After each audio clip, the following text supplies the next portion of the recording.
Quem sou eu? Quem eu gostaria de ser? Quem eu já fui? Quem estou sendo? Como eu te vejo? Como eu me vejo? Como eu me sinto? Como me fazem sentir? Bem-vindo a todos vocês ao podcast É Como Eu Vejo.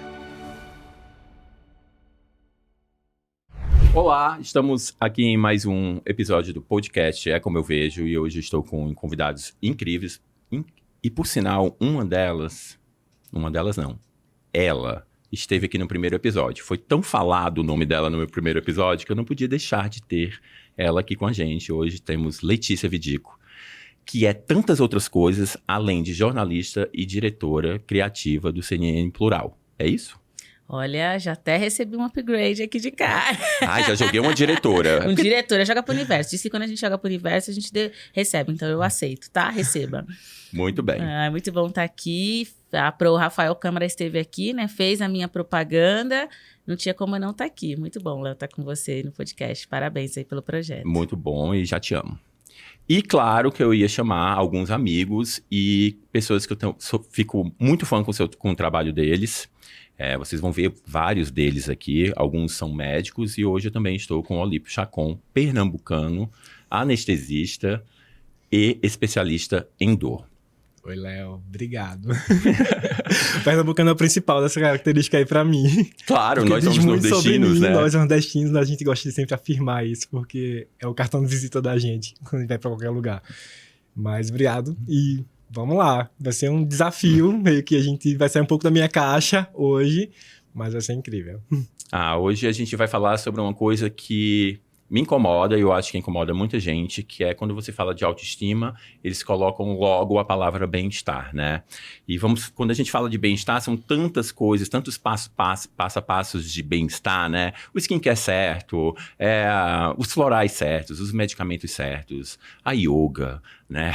Os exercícios, a produtividade, né? E o tá tudo bem, mesmo não estando tudo bem.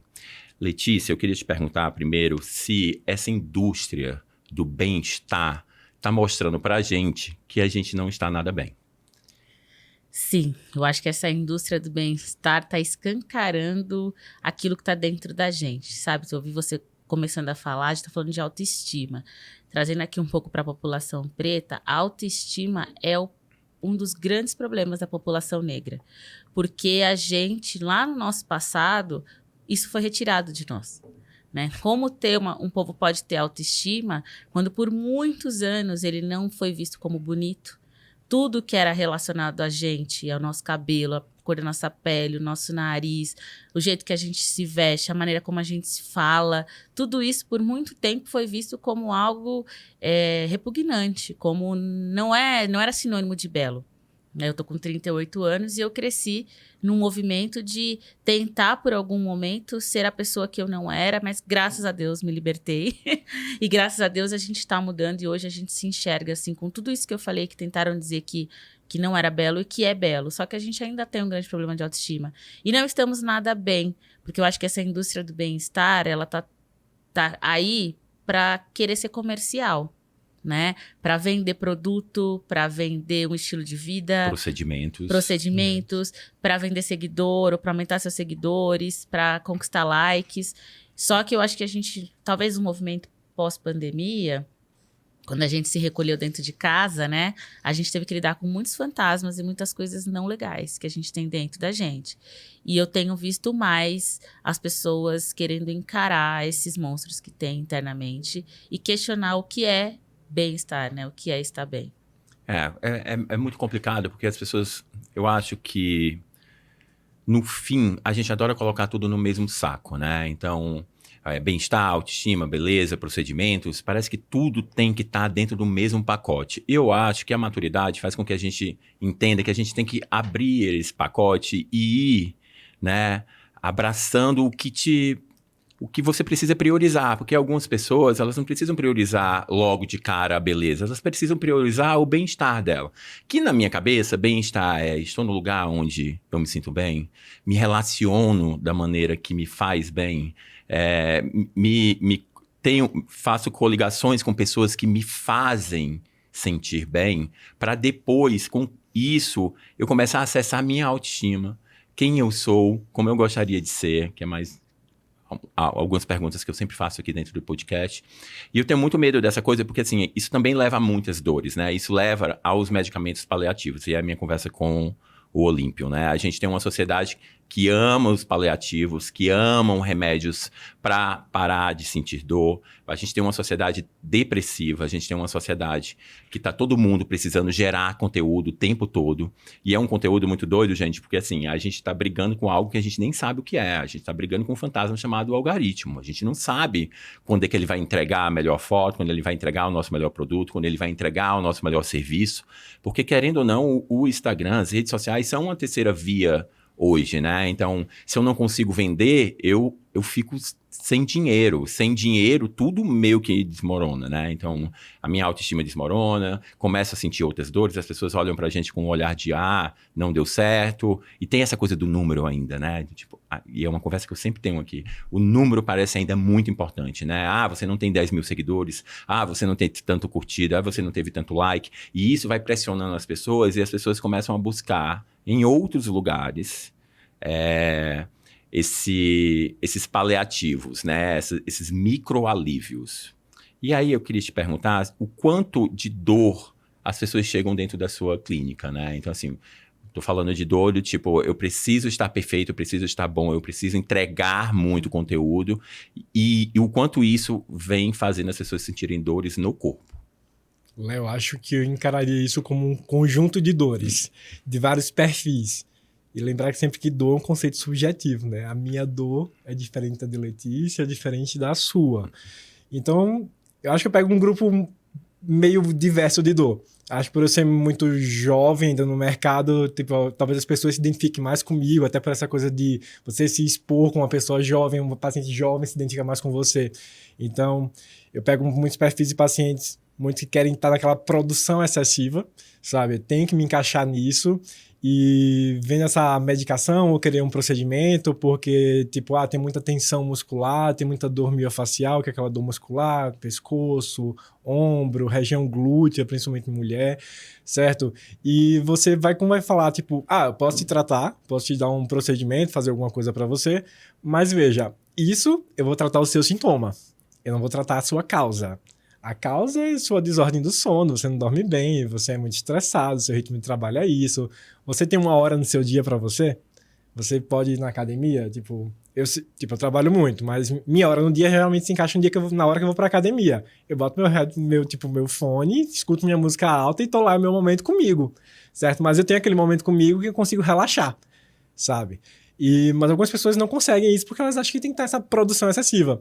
Ou o cara que, necessita daquele corpo para se expor por um motivo X qualquer e ele não aceita pausar, sabe? Ou seja, por uso de esteroides, de tomar para ficar mais forte, ou treinar além do que precisa ou do que devia e começar a se lesionar. E você diz, cara, você tem que parar por um tempo enquanto você está tratando, senão não vai melhorar. Você só vai progredir.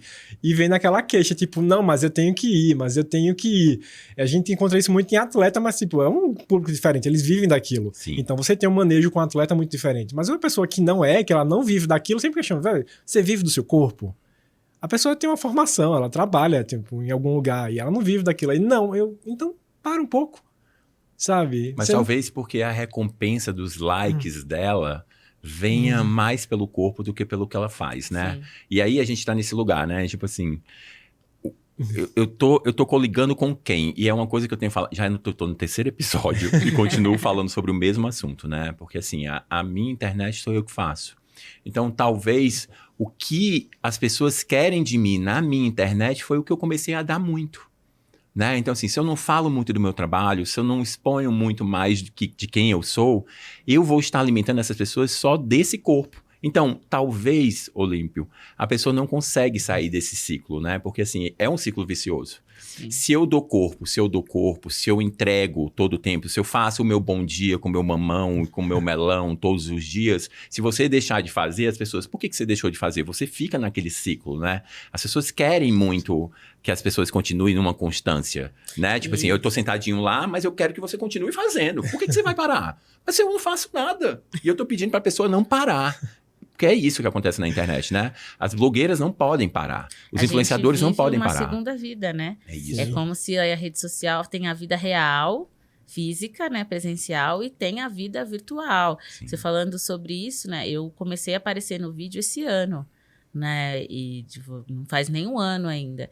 E o crescimento que eu tive de seguidores, por exemplo, na minha rede social, vem sendo orgânico, mas também, para mim, numa velocidade rápida. Isso também te assusta, porque começa a te cobrar um pouco do tipo, não, eu preciso entregar, tem coisa ali, o que eu vou mostrar para essas pessoas, o que elas querem de mim, quem são essas pessoas. Eu tinha uma rede até então, há um ano, fechada, com alguns seguidores, alguns eu conhecia, outros não. De repente eu abri, é um universo, faz parte do meu trabalho, as pessoas estão ali, Sim. querem me ouvir, mas eu ainda estou nessa luta para tentar não me escravizar, né, e tentar preservar algumas coisas que são minhas, né, e que acho que todo mundo tem esse direito, mas é a vida real e a virtual. É muito louco quando as pessoas falam, você não viu tal coisa?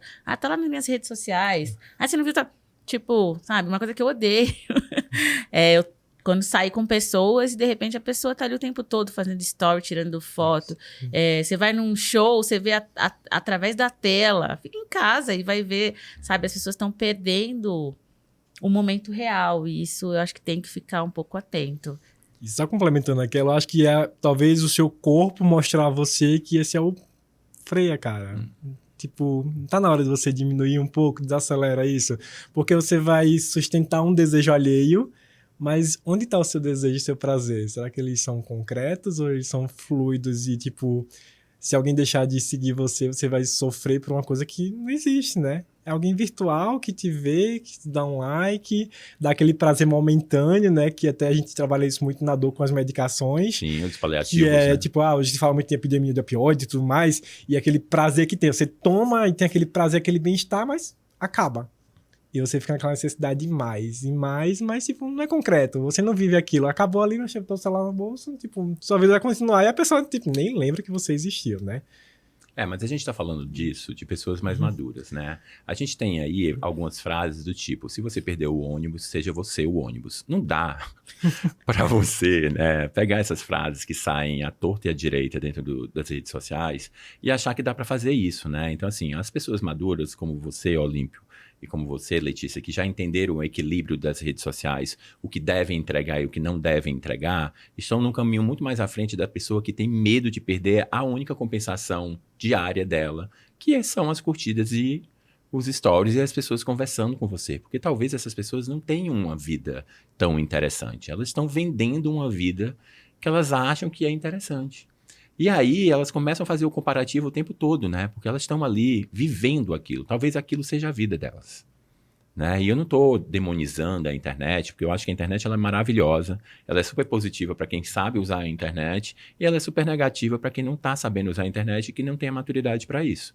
Porque senão você fica no comparativo o dia todo, né? Então a gente, por exemplo, o Olímpio é médico. Hoje os médicos são grandes influenciadores, né? Eu trabalho com a medicina, eu amo a medicina e dá para fazer tantos conteúdos interessantes.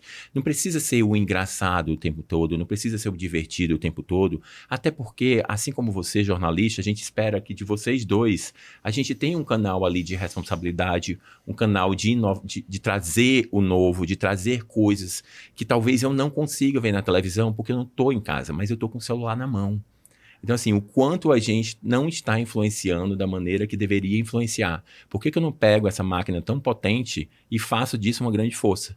E aí você vê Instagrams de fofocas, Instagrams de mulheres que, né, você vai lá e vê uma mulher que apanhou de um marido e aí você vê que o marido ganhou milhões de seguidores e essa mulher é colocada no lugar, né, de ela errou, ela não deveria ter falado tanto, e o quanto essa mulher sofre, e o quanto de dor essa mulher vai ter, né? Sim.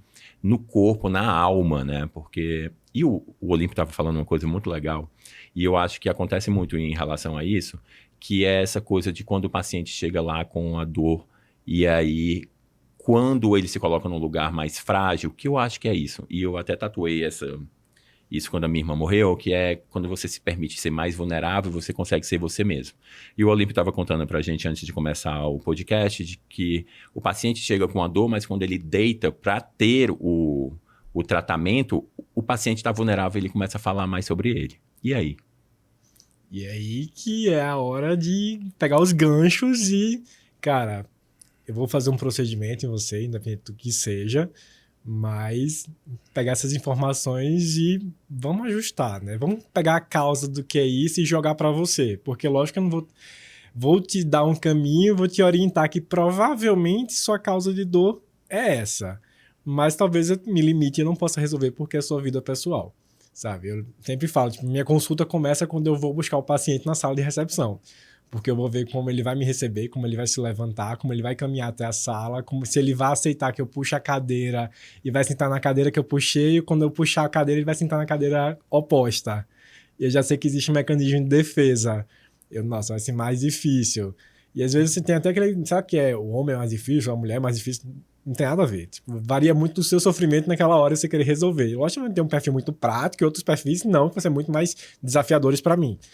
E a partir do momento que a gente começa a conversar e eu vou começar a ver os limites da conversa, tipo, será que eu consigo chegar numa coisa mais pessoal da pessoa, sabe? Ou não é o momento. Vamos falar só da doença, Medicaid total, e depois, quem sabe, na segunda conversa, se ela voltar, a gente consegue progredir nisso.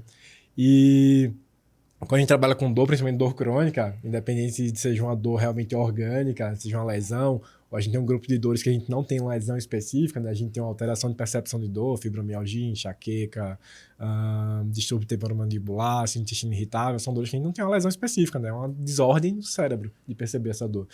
E a gente sabe que tem um componente afetivo, emocional muito predominante nisso, que a pessoa precisa ir além, sabe? Eu posso te ajudar em relação a algumas coisas, mas você vai ter que pegar aqui, olha, psicoterapia, tem que ir lá, tem que abrir seu fluxo com outra pessoa, tem que resolver, porque a gente sabe que na dor, quando a gente começa a conversar sobre o problema da gente, a gente cria novas conexões cerebrais. Porque dor crônica, demencia, tem alteração cognitiva com isso. Então eu tenho que falar, abrir meu fluxo de conversa para reconectar meu cérebro, melhorar a minha dor.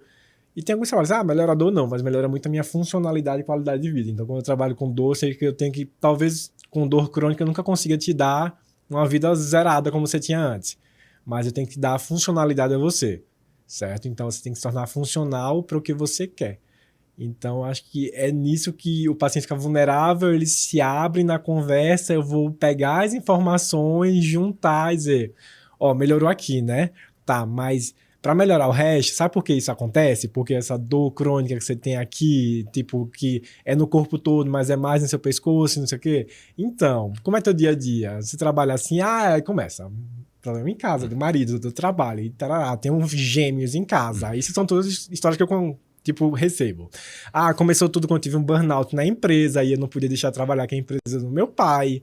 Então, eu tenho uma empresa do meu pai, mas eu tenho um salão de beleza, eu tenho um restaurante, eu tenho não sei o quê, Gente, a pessoa... eu só trabalho em 2 lugares e só assim, imagina essa que trabalha em si, calma.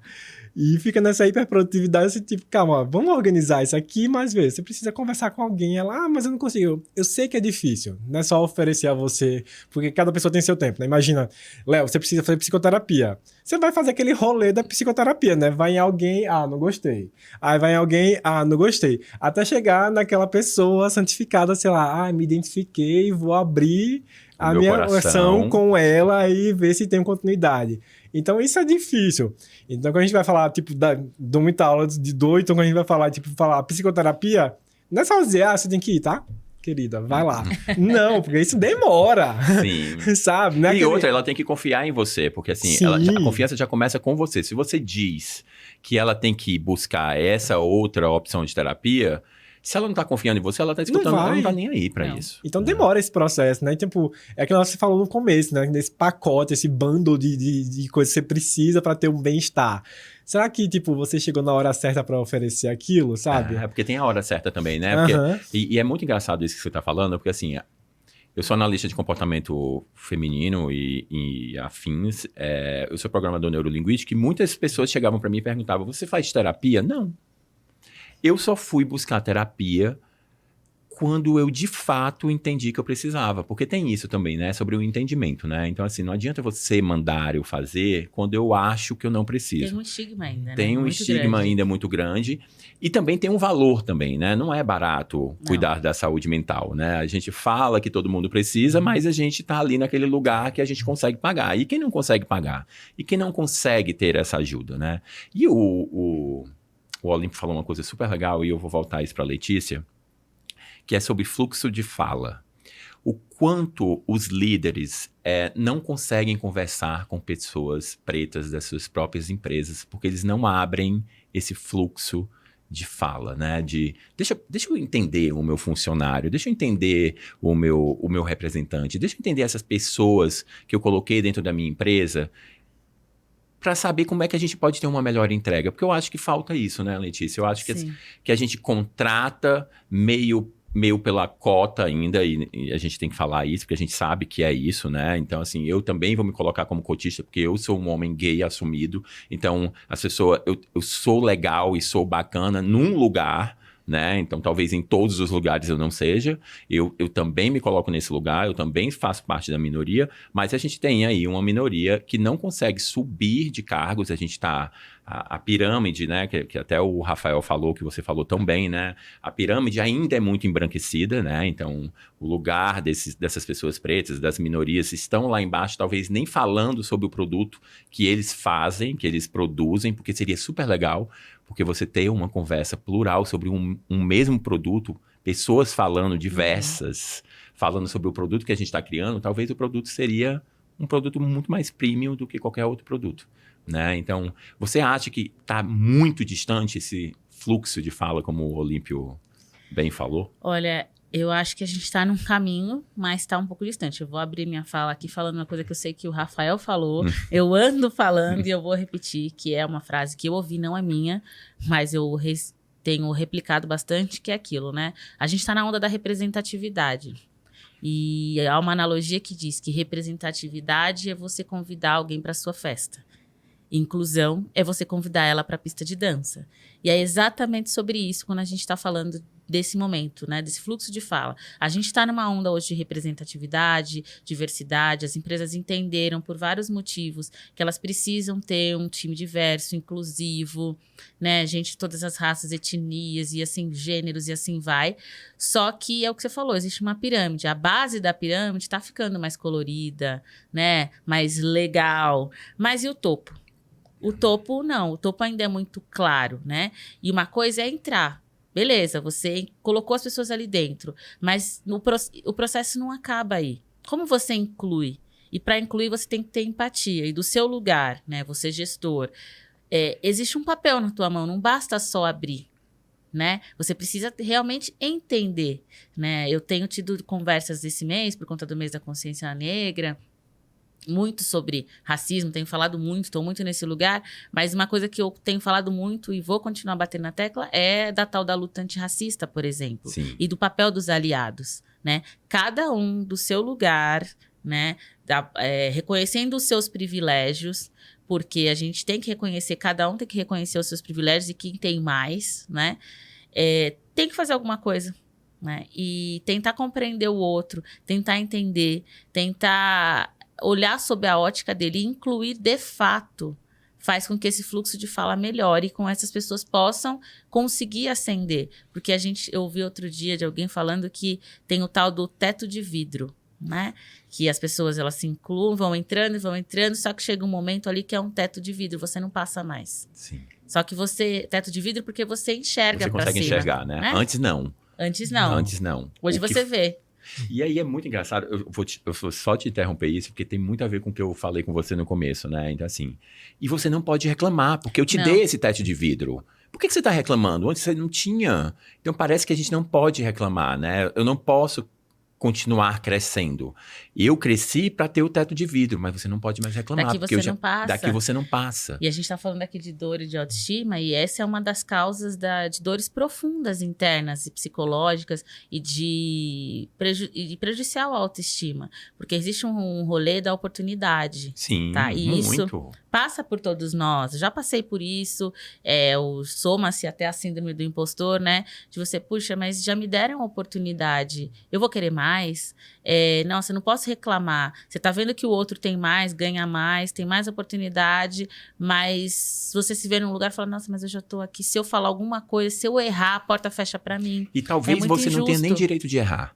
Você não pode reclamar, mas você também não tem direito de errar. Porque se você errar, mas a gente deu a chance para ela, né? A gente deu a chance para ele, a gente deu a chance para eles, os plurais, os diferentes, né? E é muito injusto, porque você se erra, se você errar, Mano Brown fala muito isso, né? A gente não pode errar. Se você errar, o erro de um vale por todos. Uhum. É como se botassem todos nós, pretos, nordestinos, gays e assim vai. Ou seja, ela juntou todo mundo daqui, tá? Somos todos cota. Somos todos cota. No mesmo balaio. No E assim, balaio. um errou, já Todo dei a mundo chance, todo mundo errou. Todo mundo igual. Nós não somos iguais. Todos os pretos não são iguais, todos os nordestinos não são iguais, né? A comunidade LGBT, olha o tanto de letra, LGBTQIAP+, não são iguais. Então, assim, cada um tem erros e acertos, né, singulares, só que não, né? Estão dispostos a abrir portas e darem oportunidades até bater no teto de vidro, né? E o estresse, né? Que é você viver ali naquela situação do eu não posso errar. O medo, né? O medo, né? O quanto, tipo, você passa, eu passo, você passa, tipo, somos todos cota, né? Então, da gente ficar nessa, tipo, eu não posso me expor, eu vou dar uma aula no congresso, não posso falar de tal jeito, não posso errar porque talvez ano que vem não me chamem. Ou Sim. talvez não tenha mais essa oportunidade. Você fica naquela, tipo, tendo que se vender o tempo todo. Sim. E naquela situação de estresse. Não, tipo... fazer a política do bom moço, Sim. da boa moça, né? Do que não pode falar palavrão, do que não pode se exaltar, que não pode... Uma mulher não pode falar mais alto do que um homem. Olha lá, já é louca, já é cheia de mimimi. Cara, a gente tenta sair dessa caixa, mas colocam a gente dentro dessa caixa o tempo todo, né? Sim. E a gente também... de alguma maneira, se coloca dentro dessa caixa, porque foi dito pra gente que não dá pra errar tanto. E aí, eu tô num lugar... Vou pensar numa palavra bonitinha pra falar isso. Eu acho que eu tô num lugar... não sei se é mais prazeroso ou mais livre. Eu vou pensar e depois eu volto pra dizer se essa palavra é. O Olímpio, ele é um médico. O que a gente espera de um médico? Dessa postura, desse bom moço, né? Que não tenha fotos muito divertidas, né? A gente espera de uma mulher jornalista seriedade, não pode errar, não pode... Eu tô num lugar onde eu sou dono do meu próprio negócio, eu tô num lugar onde o ser gay tá tudo bem, eu sou quase um cro, né? Tipo, né? Das pessoas que eu trabalho, porque é divertido ter você é um cara cheio de ideias. Então, para mim, é mais fácil ser eu, né? Talvez o ser eu até me venda melhor hoje e mais fácil, porque eu tenho um direito de fala, porque aí eu dou várias ideias, então eu trabalho com marketing, então as pessoas estão mais abertas ao meu olhar e à minha diferença. Para vocês, não. Vocês têm que estar dentro, você tem que estar dentro de um congresso na politicagem da coisa, né? Você não pode sair um pouco do script, do que está sendo bem, né, visto. Você não pode ser uma jornalista tão diferente das outras. Você não pode pensar tão diferente, né? A gente tem um país hoje, um Brasil, eu nem sei como é lá fora, tá, Letícia? Eu vou te perguntar, que o jornalista ele não pode falar muito também, né? Ele não pode fazer qualquer stories, ele não pode postar em qualquer lugar, porque tem a coisa do jornalista, né? Tem uns conflitos de interesse, e aí é muito mais difícil ser quem você é de fato, se você é limitado o tempo todo, né? Existe uma linha tênue, né? Isso para todos os veículos de comunicação e ainda mais no advento dos últimos anos, com políticas de compliance e tudo que... e a gente até entende, né? Tem os dois lados. Eu vi essa mudança acontecer. Você passa a não ser mais... Falando de redes sociais, por exemplo, você não é dono mais 100% das suas redes, de tudo que você faz. Porque qualquer problema que der, né? Não é a Letícia Vidica, pessoa física. É a jornalista da CNN Brasil ou de qualquer veículo que fez aqui, que cometeu falou aquele ato, que isso, falou, né? Já automaticamente conectam o meu pensamento, uma ideia pessoal que eu tenho, uma opinião, ao pensamento do veículo que eu trabalho. Então, enquanto você é jornalista, você está ligado a veículos, não tem jeito, né? Você tem hoje, né? Tem os influencers, tem, né? O jornalista, por exemplo, não pode ficar fazendo publicidade, não pode. Por quê? Porque é uma conexão direta com comprometimento, com marca, Sim. com interesse. Só que também tem um outro lado, né? Falando de ser eu, né? Eu tô acho que num dos melhores momentos da minha vida pessoal e profissional, porque eu tô num espaço que eu nunca imaginei estar, tá, gente? Eu nunca pensei estar na frente do vídeo. Não Olha, é pra agradar. Não estraga a minha pergunta final. Tá, Mas eu não vou deixar falar você muito, falar. tá bom. Não vou falar muito, mas eu...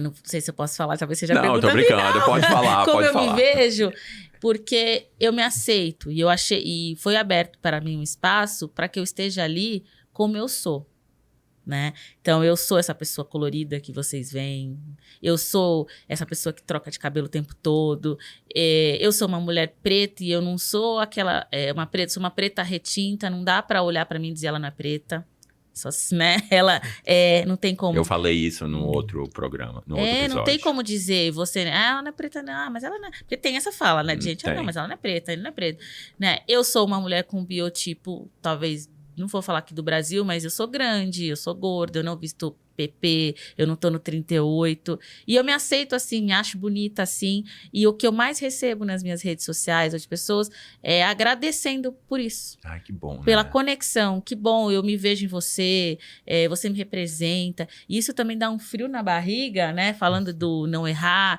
medo de... Eu fico, toda vez que eu vou gravar, que eu vou falar qualquer coisa, me dá eu travo, do tipo, será que eu consigo? Será que eu vou falar, eu vou saber o que eu vou falar? Eu não posso errar. E se eu falar tal coisa? Porque a responsabilidade é muito grande e cada vez tem uma maior. responsabilidade cada vez maior, né? Quando você consegue perceber o quanto de comentários positivos, o quanto a gente está conseguindo acender outras pessoas, parece que você fica dono dessa nova lanterna para eles, né? Sim. Querendo ou não, você tá aí abrindo um túnel de possibilidades para outras pessoas, né? Que eles talvez nem vissem como possibilidade. Isso essa coisa dá um medinho, desculpa te interromper. Eu tenho escutado muito de pessoas do tipo, nossa, eu aprendo tanto com você. Se você soubesse o frio na barriga e na espinha que eu tenho quando eu escuto isso, porque é claro que é bom ouvir isso, mas eu falo, caraca, eu ainda tenho que estudar tanto, eu ainda tenho que ler tanto, sabe... Óbvio que tudo que eu trago com responsabilidade e muito estudo. Eu estudo muito. Mas eu ainda não me considero a pessoa que mereça ouvir. Eu aprendo tanto com você. E olha como é louco isso. Aí, de novo, é sobre nós, né? Sim. É o como a gente não consegue lidar com esse autossabotador que tá todo o tempo com a gente, né? Porque tem essa coisa, né? Por exemplo, eu venho pra cá hoje é o terceiro episódio, eu venho pra cá e dizer, eu sou muito doido, gente, porque assim, eu vou chegar lá, eu não sei nem apresentar as pessoas. Eu sou muito bom de conversar, eu adoro conversar, a gente tem trocas super legais, eu e o Olímpio, a gente virou amigo virtual e depois virou amigo presencial. Eu gosto muito de conversar, eu sou uma pessoa muito intensa, mas quando você me coloca nesse papel de você tem que ser um apresentador, os primeiros 2 minutos é uma loucura na minha cabeça. Tipo, eu não sei apresentar as pessoas, não sei fazer isso, eu sei conectar pessoas e sei conversar. Essa coisa, né, que aí você coloca que você tem que ser bom nisso, né? Então, gente, todos os episódios, os 2 primeiros minutos não são bons. E depois você me dá uma chance, que aí a gente se coliga. Porque... Mas eu acho que é isso que as pessoas querem, sabe, Léo? Que a gente não seja aquela caixinha. Porque a gente viveu aí, né, tanto... na área da comunicação, da medicina e todas as áreas, todo mundo entrou numa caixinha e ficou igual. Sim. E cada vez mais acho que o que as pessoas querem é isso. Mas, olha, Letícia, eu conversei isso no episódio passado, eu vou até trazer isso de novo, porque é uma coisa que eu acho muito complicada, assim. Quando foi que o diferente deixou de ser legal, né? Porque, assim, parece que as pessoas gostam do mesmo tipo de médico falando da mesma coisa, né? Parece que todo mundo gosta da jornalista que se veste do mesmo jeito e tudo mais. As pessoas esperam que um gay seja só engraçado, que ele não seja profundo, né? Assim, o quanto que ser diferente tá incomodando tanto as pessoas, né? Então, e eu vou jogar isso pra pessoa que sofre mais hoje, que é o Olímpio, porque assim, eu tenho uma liberdade dentro do meu Instagram. Você encontrou um trabalho que está dando liberdade para você. Na medicina, a coisa é muito mais complicada, né? Principalmente ele que vem de uma sociedade de anestesistas, tem um lugar de pessoas que têm uma idade mais avançada, que estão lá fazendo a coisa há mais tempo, né? Sim. E aí tem um movimento jovem entrando. Como que esse movimento jovem entra e o quanto isso afeta uma nova comunicação dentro da medicina? Gente, falei bonito. Arrasou. Primeiro, acho que a coisa diferente, não ser mais legal, é quando quem não é diferente, quem se encaixa no padrão, começa a perder espaço. Sim. E aí mexe que a gente vive num sistema econômico capitalista e dinheiro é o que rege. Quando você perde espaço, você perde dinheiro. Aí vai chegar a bichinha nordestina ou a mulher preta que nunca teve espaço, ou o homem preto, ou qualquer outra pessoa, ou mesmo a mulher que não é preta, mas já sofre preconceito só por ser mulher, ela já tá no teto de vidro assim, ó, séculos, na vida toda, e começa a perder espaço, o cara branco, cis, hétero que tá lá, e aí? Tipo, não, tem alguma coisa errada aqui, vamos boicotar. Então você começa a ficar naquele auto-boicote que você falou, de você não poder sair da linha o tempo todo, ficar naquele limbo do pisar em ovos na sua vida. E quando você faz qualquer coisa que você quer, você vira alvo. Então vão te apedrejar, ou vão tipo, te expor, vão qualquer erro seu, falou errado, então o seu erro tem um peso muito maior do que o dele. Ou o sotaque é muito pesado. Mas o sotaque, você depende muito. Eu acho que a gente, como esse nordestino mais tem orgulho muito de ser nordestino, a gente gosta de enfatizar muito o sotaque da gente. E eu acho que é isso, quando deixou de ser, o diferente deixou de ser legal para isso, você ser julgado. A gente sabe que essas pessoas conseguem massificar muito bem e propagar muito bem, que é uma coisa que a gente vive muito isso hoje em dia, né? Visto toda coisa que a gente viveu nos últimos anos.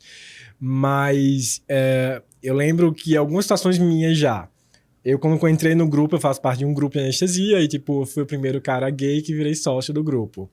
E eu tava de plantão no meio da madrugada e uma pessoa começou a dar em cima de mim, uma mulher. E sendo que, tipo, meu cliente na anestesia é o cirurgião, não é o paciente, diretamente. Porque ele é que vai ter a ligação comigo e o paciente é o paciente dele, né? Ele que segue com o paciente. Diferente da dor, que o paciente é meu. Então, a pessoa começou e eu levei aquilo como um assédio, né? Tipo, velho, a mulher tá dando em cima de mim, ela é minha cliente, então tem que fico naquela, tipo, o que fazer, né? E eu sou novo aqui, eu não posso, tipo, falar nada, né? Eu podia dar véi, se toca. Mas não, eu tava lá naquela situação. Aí eu peguei e mandei mensagem pra pessoa que era sócia, na época eu era plantonista ainda, e tipo, ó, isso aconteceu, isso assim, assado. Aí, beleza. Tempos depois, uns 15 dias depois, a mesma pessoa foi lá fazer uma outra cirurgia. E disseram, aí, Olímpio, vai lá anestesiar pra fulana. Aí eu, não, vai lá você e eu vou pra fulano.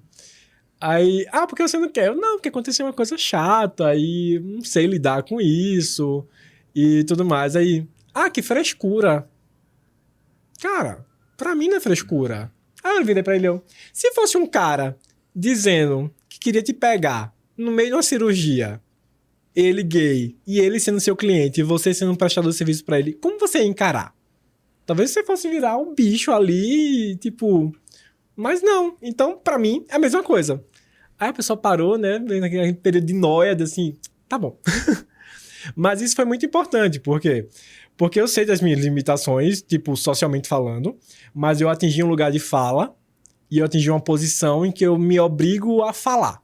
Sabe? Eu tenho que fazer isso. E é uma coisa que a gente briga muito conversando, né? Porque eu tinha que ser menos pé dentro. Eu sou muito tipo, eu tenho que falar, porque eu tenho que ocupar esse espaço, porque outras pessoas vão chegar aqui também, sabe? Nesse lugar. Então, essa coisa do falar, de expor, tipo, você vai no meu consultório.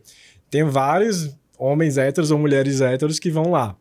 Do meu jeito, tem alguns pacientes, vários pacientes gays também. Mas... quando eu posso abrir o fluxo e eu falo alguma coisa, a paciente já olha assim, mas já, tipo, tem aquela confiança e tudo mais, então sempre fica naquela, eu tenho que mostrar primeiro meu serviço, te ganhar com isso, para depois falar um pouco de mim. Se vai conectar ou não, paciência. Mas, pra mim, é importante que eu, tipo, velho, isso sou eu e ela tá comigo porque, tipo, vai seguir, sabe? E isso na dor é muito importante, né? Porque a coisa da confiança e da continuidade, de seguir aquilo e a pessoa conseguir seguir o que você propõe pra ela ser o melhor, então tem que existir essa troca muito grande, né? Então, no final da conversa eu sempre digo, olha, se você se identificou comigo e você vai voltar, ótimo. Se você achou que não funcionou pra você, tudo bem, segue, porque senão esse tratamento não vai funcionar. Porque se você ficar pingando em várias pessoas ao mesmo tempo, elas vão te oferecer várias coisas diferentes e você não vai ter uma continuidade nunca e não vai ter um resultado que você quer também. Quando você fala tudo isso, eu acho muito parecido vocês dois com a coragem de ser quem são, né? Então, assim, independente das profissões, vocês estão lutando aí e a gente sabe que essa luta não é fácil, né? Então, a gente sabe que as pessoas vão querer cada vez mais te colocarem num lugar de não ter essa coragem, não use essa coragem aqui não é para usar essa coragem, aqui é para você ser o que a gente espera que você seja. E aí, a gente vai... E eu vejo muitas pessoas tendo muitas dores na vida porque elas estão sendo o que os outros querem dela. Porque tem essa frase do tipo assim, é muito legal ser você, né? Você tem que ser você, né? E eu acho que isso é muito louco, porque as pessoas falam isso, mas as ações são diferentes, né? Olímpia, eu adoro, você é super legal, super divertido, você é uma pessoa super assumida no que você faz, nas suas relações, mas aqui não. Né? É tipo assim, eu adoro, eu acho legal, eu acho bacana, mas aqui não. E aí, Letícia, eu vou jogar o mas pra você, porque as mulheres recebem muito mais mas do que nós, né? É bonita, mas... É preta, mas não é tão boa, mas é o que a gente precisa pra cota. Ou teve uma história eu vou contar isso pra vocês. A J.Lo lançou um produto de bumbum. E a grande maioria das pessoas foram logo falar do bumbum dela e não do produto. Claro que quando a gente vai fazer uma venda de produto, a gente vai fazer a melhor imagem. A gente está vendendo um produto. Aí começaram a fazer prints de, olha, essa bunda dela não é assim. A bunda normal dela é essa, com estria. A foto do produto era a bunda da J.Lo. O que a gente faz numa foto de produto, de uma capa de revista, até do nosso próprio Instagram? A gente joga um filtro, a gente mostra a melhor imagem. Então foram lá falar que a bunda dela não era aquela bunda. E aí sempre tem esse mais, né? Essa mulher, ela não pode ter 52 anos, ter 2 filhos, estar casada com o homem da vida dela, porque ela conseguiu isso e muitas de nós e muitos de nós não conseguimos. E ela tá lá. Então, assim, foi muito mais sobre a bunda dela do que sobre a história da vida dela. Então, assim, o quanto esse mas você já escutou? Muitos mas. E aí eu falo sobre mim, sobre todas as mulheres, mas vou fazer o corte racial também. Outro dia eu tava tendo esse papo com a Mari Palma, no Pop Verso. Mari, chamamos. Um dia eu quero ser chique e ter ela Leva o aqui. Léo lá, hein? Vou fazer sua propaganda. Por favor, gente, eu vou pra lá. Pode deixar, lá, arroba Mari Palma. Nós mulheres, a gente tá falando sobre gordofobia. Sim. Porque é sempre sobre os nossos corpos e nunca sobre a nossa competência, o que a gente fez. Então, uma mulher vai, estuda, rala, faz a melhor palestra, a melhor apresentação, o melhor speech, o melhor tudo. É sempre sobre, nossa, mas como você estava linda. Nossa, mas ela é linda. Ou, nossa, olha como ela engordou, você viu? Ou, nossa, como ela emagreceu.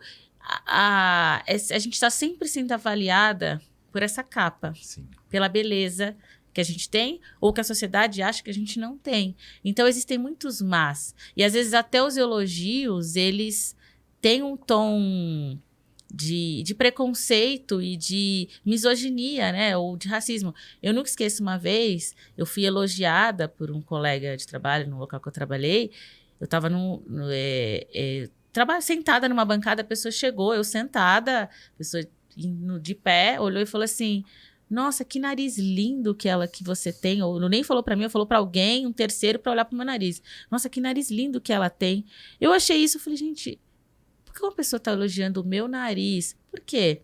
Porque é aquele mas que eu escuto verbalmente ou não, do tipo, ela é uma... Nossa, que preta linda. Sempre tem um adjetivo do lado. Nossa, mas ela é tão linda. Olha os traços finos dela. Nossa, olha o cabelo. Nossa, mas você se veste. Nossa, mas você se veste tão bem. Mas você é tão elegante. Todo lugar que eu trabalhei, todo lugar que eu trabalho, todo mundo está sempre elogiando a forma como eu me visto. Uma vez eu cheguei com colegas e falei, gente, isso me incomoda também. Lê, mas você tá sempre, realmente, você se veste bem, você é bonita e tal. Falei, mas e vocês? Alguém elogia vocês toda vez que vocês entram aqui? Eram colegas brancas. Aí elas ficaram pensando. Por quê? Porque existem preconceitos de que preto não pode ser bonito, então só preta linda. Preto não tem, tem nariz largo, traços mais, né, que não são tão finos, mas eu posso ter.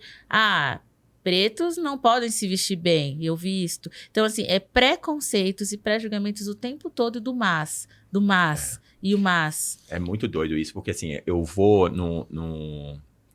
num post que você fez, que eu repostei e o Olímpio também repostou, sobre o racismo, né? Eu não vejo duas pessoas brancas conversando sobre o racismo, né? E aí, sempre tem essa coisa. Por que você tem que procurar o preto para conversar sobre racismo? Por que o racismo não está numa conversa entre todos, né? É exatamente o que você está falando. Por que eu preciso elogiar você o tempo todo? Eu estou elogiando uma mulher branca também o tempo todo, eu tenho que parar todo mundo para falar do seu nariz, e é muito doido isso, né? Sim. Porque assim, parece que você tem que agradecer pelo elogio também. Não, tudo bem, olha, eu estou super feliz o tempo todo, porque vocês estão todo o tempo me elogiando. Parece que tem essa coisa, tipo, não, vamos elogiar, né? Porque ela é preta, né? Ela precisa do elogio, e eu também acho que eu ficaria um pouco desconfortável como você, se eu começasse a receber constantemente os mesmos elogios. E parece que assim, a gente tem que tomar muito cuidado para não ficar no preto único, né? Aquela coisa do único, em qualquer lugar qualquer espaço. Porque, e mesmo para ser o único, tem um padrão de único. Então, a gente tem que quebrar esses padrões, né? Tá nesse lugar que eu tô hoje, conseguir ter essa liberdade para falar, para me vestir, como eu, né, ter respeito a me vestirem como respeitando quem eu sou, deixando eu brincar e usar com o meu cabelo, enfim, isso é importante também, porque é tentar quebrar um pouco dessa coisa única, né, o tempo inteiro. Só que para, assim, você estava falando de dor e de autoestima, a gente precisa ter um equilíbrio também muito grande, porque em algum momento a gente vai se despir. Sim, claro, né? Eu não sou foda o tempo todo, né? Eu não tô bem o tempo todo, eu não tô com bem-estar o tempo todo, né? Eu não tô com autoestima elevada o tempo todo. Eu acho que vocês dois são pessoas que têm autoestima elevada, e isso é muito bom, mas eu acho que isso vocês não compraram em lugar nenhum. E se vocês acessaram com as pessoas que vocês conviveram, né? O Olímpio tem uma família, né, que ele tem o suporte familiar dele, mesmo morando em Recife, ele tem um relacionamento dele. Você dá para ver que ele tem uma base, né, construída para ele ter essa autoestima. Eu acho que você também teve as suas boas escolhas, né? E eu já não posso dizer o mesmo. Então, assim, eu fui um cara que, por mais que tivesse uma família embranquiçada, eu sempre tive pessoas me limitando, né? Então, assim, não chamo garçom porque sua voz é feminina. Olha, você é magro demais, você é alto demais, você é feminino demais. Então, eu fui nesse lugar que achei que o lugar onde eu deveria chamar de lá foi o lugar que mais eu tive o dedo apontando. Então, você vira essa pessoa muito defensiva na vida, né? Eu sempre fui o carinha que tinha muitas respostas, porque eu tinha que ter muitas respostas. Porque eu tinha que ser o cara mais rápido nas respostas, porque senão eu ia ser machucado. Então, sei lá, um cara de 2,1 m, você pode falar o que quiser pra ele, porque ele é um cara foda, fortão, nada, cara. Tipo, qualquer coisinha eu já tava, né, me limitando e tudo. Então, o quanto uma base de escolha de família de sangue, a família de sangue eu não posso escolher, mas aquela outra família que eu posso escolher faz tanta diferença na nossa autoestima de verdade, né? Então, eu super admiro vocês, eu acho que vocês são duas pessoas incríveis. E aí eu queria perguntar pro Olímpio, sobre essa coisa de ser diferente dentro do trabalho, né? Ainda é uma coisa que eu converso muito com o Olímpio, porque eu trabalho com médicos e eu fico no pé do Olímpio, né? Tipo, pra onde você vai com toda essa coragem, né? Você já viu outras pessoas fazendo a mesma coisa que você? Porque, assim, ser um homem gay, bonito, branco, né? Forte, tá nesse lugar ainda do padrão que pode falar sobre tudo e que talvez as pessoas vão ficar caladas. Mas se fosse um médico preto, gordo, periférico, que conseguiu ter a oportunidade de fazer uma faculdade e batesse de frente, talvez as pessoas não tivessem tanta escuta para esse tipo de... E o quanto isso também, mesmo você sendo esse homem padrão, o quanto isso é bom para esses outros médicos. Olha, se ele está falando, então tem um lugar onde eu também posso ser diferente. Só usar isso aí que é uma coisa que eu queria falar quando não tinha falado do mais para Letícia. Estava no Congresso Mundial de Dor em Toronto, em setembro, e teve uma palestra, uma plenária que era uma das principais, e começaram a falar, tipo, sempre falava o currículo da pessoa, né, meio acadêmico, para depois a pessoa entrar no palco e dar a aula. E começaram a falar o currículo da mulher. E era uma coisa, tipo, não aparecia uma foto da pessoa, né, só aparecia, tipo, as titulações. Era uma coisa assim, acho que demorou 13 minutos falando só da mulher. Chefe de serviço, tarará, doutorado, pós-doutorado, e linha de pesquisa, não sei o quê, não sei o quê, não sei o quê. E aquele nosso assim, menino, o que é que vai chegar aí, né? Todo mundo já tava pensando, meu Deus. Aí chegou uma mulher preta, obesa, zero padrão. Aí eu tava do lado com um amigo meu, ele tinha que falar isso tudo pra você olhar pra mulher e, tipo, senão ia causar aquela... Isso? Tipo, a pessoa ia pensar constrangimento, isso. O constrangimento, que é o que acontece na... sabe? E a aula dela era sobre o quanto o negro americano não tem acesso ao tratamento da dor. Mais de 40% deles... E a gente já sabe que tem aquele problema do sistema de saúde americano ser totalmente privado, e só algumas pessoas têm acesso à parte do care deles. Mas a maioria não tem dinheiro, porque... E ela falando só especificamente sobre Nova York, que no Harlem é um padrão de saúde nada a ver com todo o resto de Manhattan. Então, tipo, era isso a aula.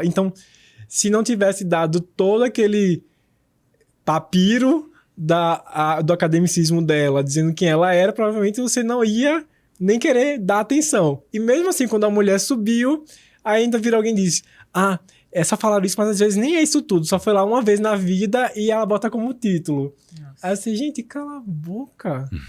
Tu não é nada. Tu tá aqui, tipo, de ouvinte. A mulher tá lá falando. A mulher já foi presidente do Cacete A4, sabe? E sobre você se encaixar no padrão, as pessoas simplesmente, elas passam uma borracha, um pano nas outras características que elas não concordam. Porque ninguém vai lembrar de mim, tipo... vai lembrar de Olímpio, médico, intervencionista, médico de dor, intervencionista em dor. Ninguém vai lembrar da minha história pessoal ou não vai querer falar nunca sobre isso. E beleza, minha vida pessoal, não devo nada a você, sabe? E vocês, tipo... E é isso, eu só vim aprender a dar essas respostas que você aprendeu desde criança, só vim aprender quando eu era adulto e quando eu tive noção de quem era eu.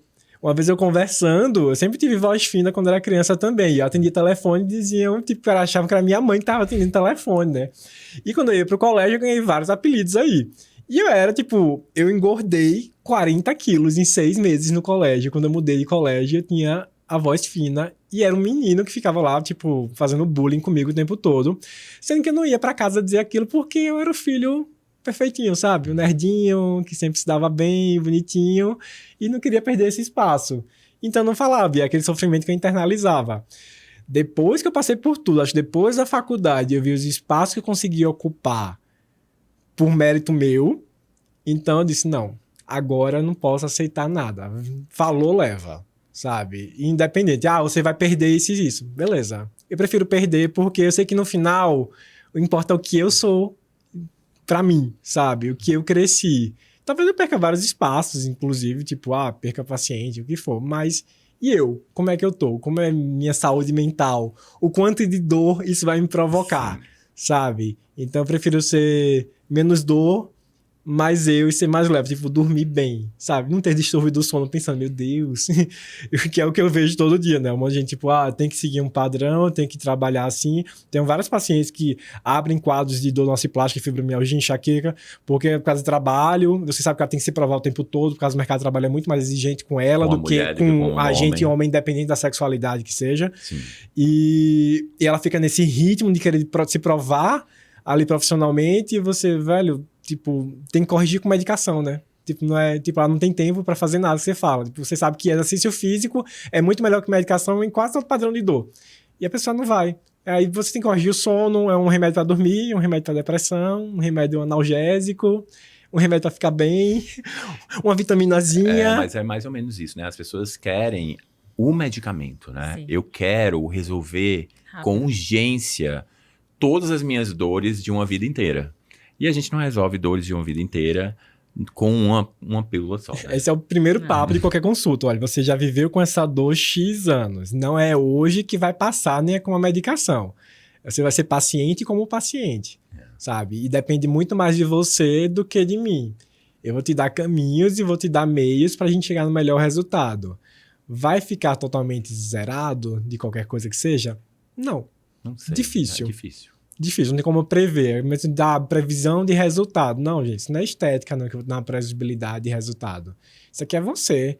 Depende da sua cabeça, de como você é funcionário, como você é organizado. Isso é muito doido, porque assim, a gente está falando de saúde mental, né? Então, assim, quando você fala dessa criança que engordou 40 quilos, a gente vê a dor de quando você fala dessa criança que engordou de 40 quilos. A gente não... Nada vai sumir da nossa vida, né? A gente vai sempre ter esses gatilhos que vão fazer a gente ir lá atrás. E o quanto a gente tem que estar preparado para quando a gente voltar para esse lugar de novo, de um gatilho que foi dado, de como a gente vai sair de novo desse lugar, né? Porque as pessoas adoram levar a gente para esse outro lugar de novo, né? Não, você tá bem hoje, mas lembra como você era? Lembra? E aí, pegar esse gancho do lembra e falar para Letícia, você é hoje, como você se vê hoje é muito diferente do que você imaginava ser quando você era aquela garota de 13, 14, 15 anos, que as pessoas olhavam para você assim, você vai querer ser o quê? Né? Porque tem essa coisa, né? A gente chega com 14, 15, 16 anos, a gente já tem que saber muito o que a gente quer, né? Eu acho que eu sou diferente da maneira como eu me aceito. Você falou de voltar, né, de alguns lugares. Eu tô lendo o livro da Viola Davis, não sei se vocês leram. Não. É maravilhoso. E tem uma parte do livro que ela, durante uma terapia, ou um amigo, algo assim, pergunta pra ela quem ela é. Aí ela começa a falar, eu sou atriz, eu babá todos esses títulos. Não, quem é você? E aí insiste na pergunta até que ela volta e ela consegue entender que ela ainda é aquela garotinha fragilizada lá de trás, porque a história dela vale muito a pena ler, gente, assim. É uma história bem dolorida e ela realmente superou muita coisa. E aí eu fiz essa pergunta pra mim. E eu tenho uma foto de criança que eu tô abraçada num ursinho, assim, é uma das fotos que eu mais adoro. Eu devia ter uns 5, 6 anos, com cara de sonhadora. E eu às vezes volto pra essa foto. E eu vejo que eu ainda sou e ainda tenho dentro de mim aquela garotinha, eu falo que é a Lelezinha, às vezes eu brinco comigo mesma. Ai, Lelezinha, não sei o quê. Tá aqui dentro. Eu ainda sou uma garota sonhadora. Só que eu tô realizando sonhos que eu realmente jamais imaginei. E hoje, com 38 anos, eu me vejo num lugar onde talvez eu tenha sonhado, eu queria ser jornalista, mas não imaginava as conquistas que eu teria estar nesse lugar hoje. E me aceitando como eu sou. Porque eu também passei por muitas dores. Fui muito magoada, também tenho as minhas dores da alma, né? Também não passei por processos de não me aceitar. Eu tive momentos, por exemplo, esteticamente, onde eu estava bem magra, bem mais magra. E eu me achava feia, achava que não era tão magra, que estava acima do peso. Mas aí hoje eu percebo que era uma questão de autoestima, né? Hoje eu me acho linda, estou bem da maneira que eu sou. E aí é uma soma de fatores. Eu comprei autoestima? Não, eu ainda tenho os meus fantasmas, sabe? Eu procuro sempre, uma palavra que está na minha vida é o equilíbrio. Eu presto muita atenção no meu corpo. Eu também tenho dores. Às vezes eu também estou fora do compasso. E se alguma eu penso, putz, tem alguma coisa errada. Estou trabalhando demais, estou cansada demais, preciso resolver aquilo. Eu faço terapia também trato da minha espiritualidade. Acho que a minha casa é um templo. Tenho uma família estruturada demais, né? Tenho pessoas que me amam, tenho um bom relacionamento afetivo. Então, assim, é a soma de coisas que eu tô conseguindo construir e acho que isso ajuda a superar os problemas, né? Porque problemas tem muito, dúvidas, medos, fracassos. Eu sou essa soma de tudo isso. Mas acho que, resumindo, é isso. Hoje eu me vejo, na verdade, hoje eu me aceito, né? Essa é a Letícia, essa sou eu, com suas qualidades, defeitos e busco a melhora sempre, claro. Sim. Mas gosto de quem eu sou hoje. E eu falo para uma amiga minha que a gente tem que estar muito preparado em ser quem somos, porque os problemas eles vão sempre sofisticar. Eles vão sempre estar mais sofisticados, né? Em algum momento o nosso problema era tirar 7, né, no colégio. Eu tô falando 7 porque eu com 6 eu já estava super feliz. Meus amigos, minha prima com 9 apanhava em casa. Então, assim, é sobre como você, né, sofistica as suas coisas, assim, e os problemas, eles vão sofisticar e a gente precisa muito estar muito conectado com a gente para saber resolver eles, né? Não buscar o paliativo, porque aí você vai carregando aqueles problemas pro resto da vida e você vai ali ficando cada vez mais pesado, com cada vez mais dores. Olímpio, essa é a sua pergunta também, né? Tipo, quando você era essa criança de 40 quilos a mais no Nordeste, você pensava que você ia virar esse cara hoje que você é? Claro que não. Engraçado que eu tenho uma foto, tipo, com o ursinho também. Também? E eu acho que tinha muita... Eu sempre fui... Por mais que eu não admita isso, porque eu sou muito preto no branco, mas eu sou muito sonhador, né? Então, sempre tive a coisa do querer chegar, mas não sabia o que seria chegar. Até porque, se eu falar, tipo, de mim, tipo, eu sou o primeiro cara de gerações que chegou na universidade. Então, eu nunca tive aquela, eu vou fazer o quê de faculdade? Eu, sei lá, velho, ninguém da minha família fez faculdade, não sabia nem o que era estar na faculdade. E a medicina também que aconteceu, tipo, era aquele... Eu nunca imaginei que ia ser médico também. Acho que eu faria bem outras coisas. Mas é aquela, tipo, você tira nota boa, vai ser médico. Vão te encaixando em padrões, né? Sim. Da coisa. Então, fui me encaixando. Ainda bem que é uma coisa que eu gosto muito, me identifiquei. E eu faço com muito gosto o que eu faço, sabe? Todas as etapas que eu faço. Mas eu sou muito produto de tudo que eu vivi. Então, todos os bullying eu sofro, mas eu agradeço. Porque isso me deu muito gás, sabe? Eu sempre quero ir além. Você sabe muito disso. Tipo, cheguei lá, tipo, não, agora sobe a régua. Agora sobe a régua. Onde eu vou chegar, não sei. Talvez a régua um dia pare de subir. Vai parar com certeza. Ou ela caia. Mas se cair, a gente vai subindo de novo. Então, é essa coisa. Tipo, eu sei que eu posso perder tudo. Mas, velho, eu já não tive nada. Então, eu posso subir o quanto eu quiser de novo. Isso vai depender de mim, do meio que vai me favorecer ou vai dificultar. Mas alguma coisa vai chegar no final. Então você tá feliz. Possível. Onde você tá? Tô. Ainda bem, né? Ainda bem, né? Você tem bem-estar? Tem momentos de bem-estar, né? Momentos de mal-estar também. Porque eu acho que a gente... É uma coisa... Sempre quando eu falo que a gente, na dor, a gente tem um diário de tratamento da dor. Então, tipo, eu sempre digo, olha, um dia você vai estar aqui, um dia vai cair, aí um dia vai aumentar, vai ficar igual, aí outro dia vai aumentar de novo, aí vai cair, vai aumentar, mas você vai no final, vai fazer uma curvinha, vai ser ascendente. Porque é uma coisa que eu acredito, o progresso vem. Talvez demore, cada um vai ter seu tempo. Lógico que eu vou misturar toda a minha religiosidade nisso aí. Mas ele vai acontecer em determinado momento para você, se você fizer pelo caminho que você deve fazer. Que você acha que deve, que vai trazer esse bem para você. Então, acho que você tem momentos de bem-estar, momentos de felicidade, momentos de mal-estar. E na balança final, você vai ter um saldo positivo se você se ajudar, né? Se você não se ajudar também aí, é muito um milagre divino que pode existir. É isso, gente. Hoje a gente entendeu mais sobre bem-estar com Dr. Olímpio Chacon. Sigam eles nas redes sociais. Como que é mesmo? Tratando dor. Tratando dor. Ele não tá aqui à toa, tá? Eu tava querendo fazer essa conexão, Letícia e ele, há muito tempo. Eu mandei mensagem pra ele, olha, você vai fazer o podcast com a Letícia, mas eu vou falar o que lá? Não, eu quero você no CNN, eu quero você falando de dor com a Letícia, porque é uma coisa que a gente fala pouco, Sim. né? A gente não quer muito falar sobre depressão, a gente não quer muito falar sobre dor. As pessoas querem sempre só alegria, só podcasts falando sobre positividade, sobre como você consegue o passo a passo do sucesso. Vem aqui que eu te ensino em 5 minutos o quanto você pode ser um empreendedor de sucesso.